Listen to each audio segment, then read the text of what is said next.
জমকালো আয়োজনের মধ্য দিয়ে বসুন্ধরা স্পোর্টস সিটিতে শুরু হলো অ্যাকুয়া পেইন্ট ও এলিট স্টিল বিজয় দিবস স্কোয়াশ চ্যাম্পিয়নশিপ। এতে অংশ নিচ্ছেন ২৬ ক্লাবের মোট ৮০ জন। আগামী ২৪ ডিসেম্বর এই প্রতিযোগিতার ফাইনাল অনুষ্ঠিত হবে।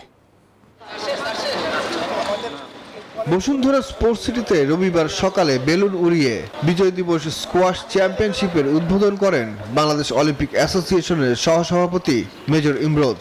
এ সময় বিশেষ অতিথি হিসেবে উপস্থিত ছিলেন বিওএ এর মহাসচিব Jabedur Rahman Rana.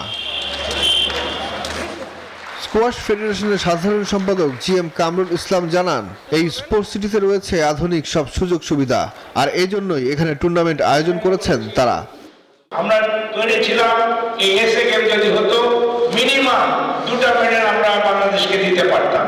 It's a great part for Aqua Paints Adding Steel to sponsor this 450-day squash tournament. Bashundhara sports সিটিতে স্কোয়াশ ছাড়াও অন্য সব খেলার সুযোগ সুবিধা দেখে মুগ্ধ অলিম্পিক অ্যাসোসিয়েশনের কর্মকর্তারা।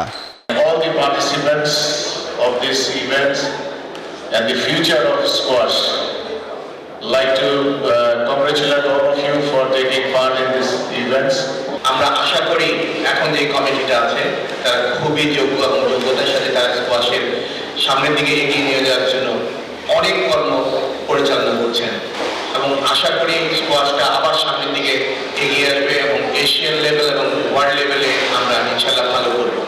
বসুন্ধরা স্পোর্টস সিটির সিনিয়র এক্সিকিউটিভ ডিরেক্টর মহসিনুল করিম জানান, দেশের খেলাধুলার উন্নয়নের পথে এগিয়ে নিতে বদ্ধপরিকর Bashundhara group.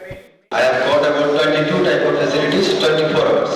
This is a complex for health and sports 24 hours. We have world famous gold gym. We have 4 swimming pool, 4 football ground, 2 and all are floodlight covered. এই চ্যাম্পিয়নশিপে ২৬ ক্লাবের মোট ৮০ জন অংশ নিচ্ছে, যেখানে ৩০ জন নারী আর পুরুষ ৫০ জন। এই প্রতিযোগিতার ফাইনাল অনুষ্ঠিত হবে ২৪ ডিসেম্বর। সুখন সরকার, নিউজ 24, ঢাকা।